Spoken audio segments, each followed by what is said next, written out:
again. At first you don't succeed. Try again.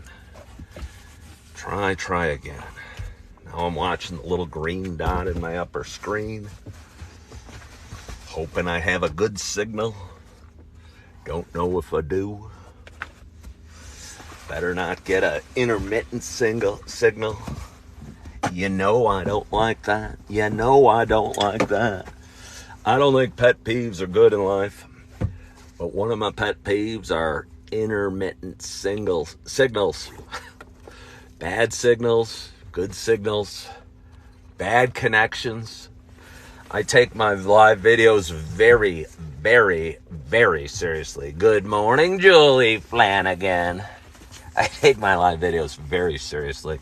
I'm the utmost of a professional when it comes to my live videos. Never mind me. I'm just, good morning, son Frank, my little son.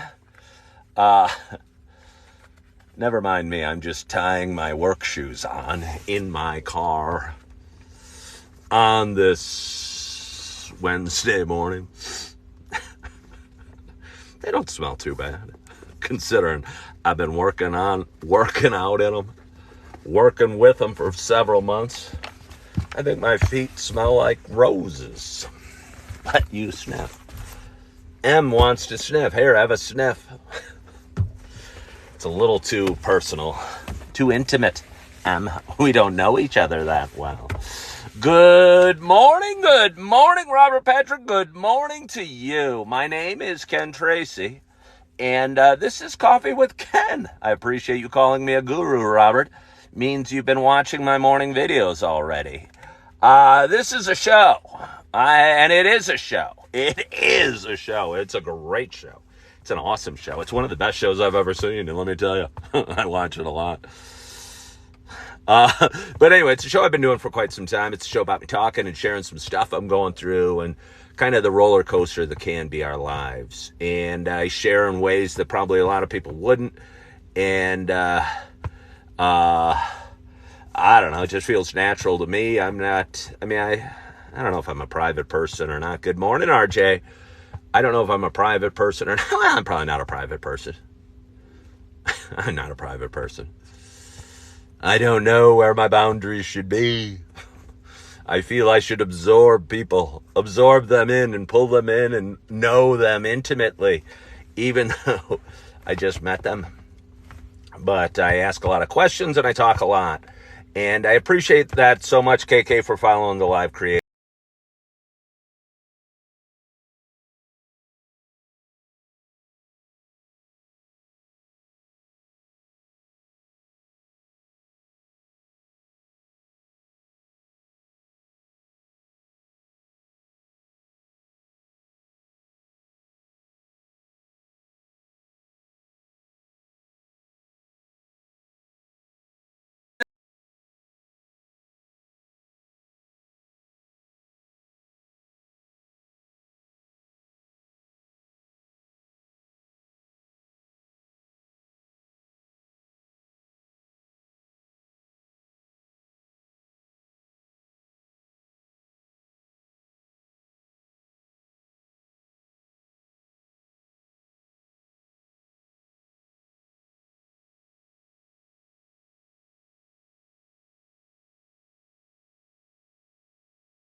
in 23 years.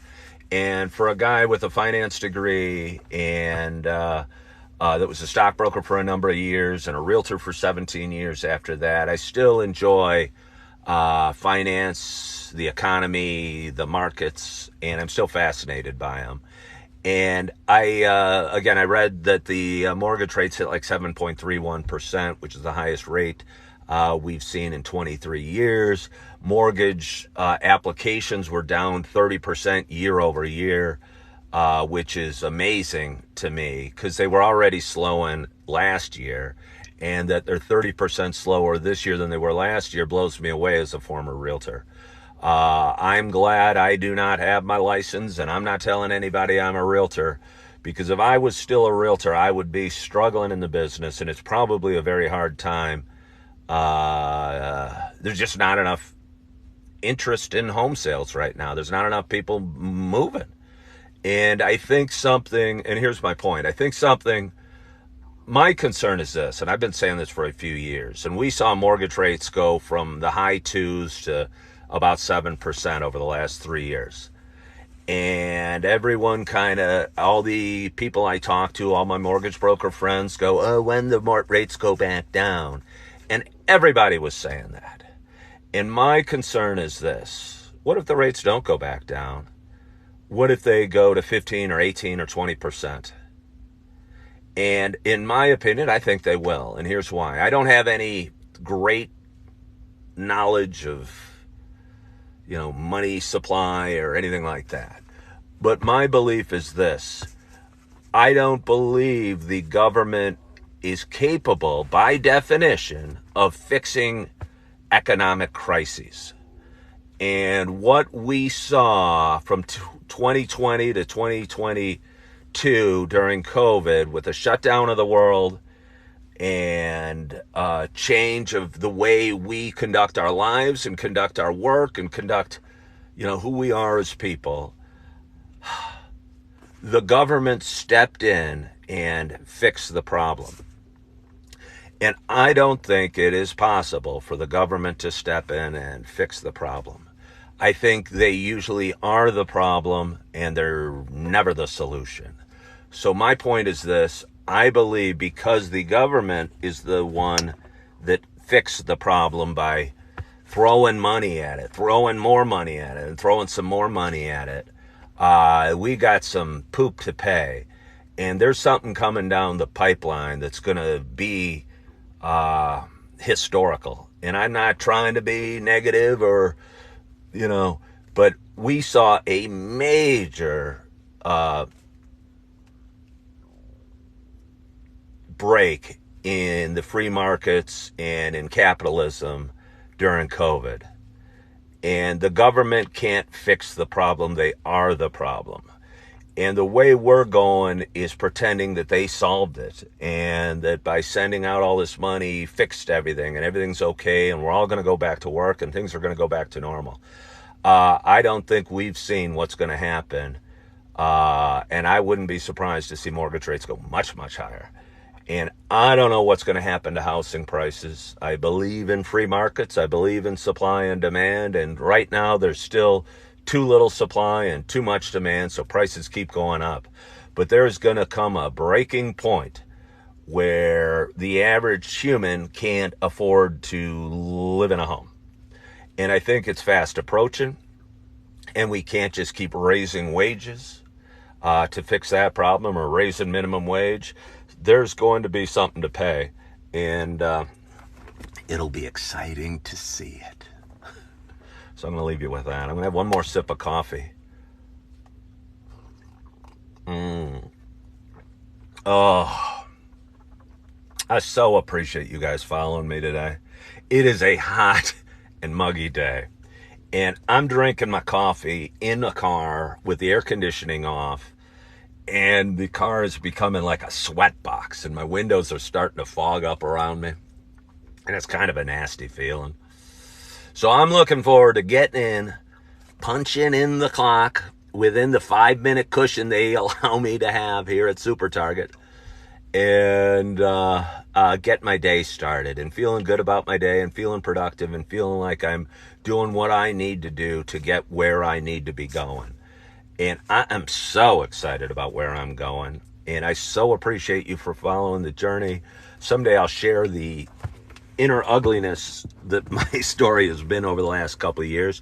But that day is not today. That day is not today. But I've had a lot of adventures that I've kept kind of on the lowdown that'll make for a good book someday. So I want you to appreciate you for tuning in and for following in my story. And, following my page, liking my videos, being all that you are for me. So one last sip of coffee. I hope you had a great night's sleep. You have a wonderful, wonderful Wednesday. You're feeling good.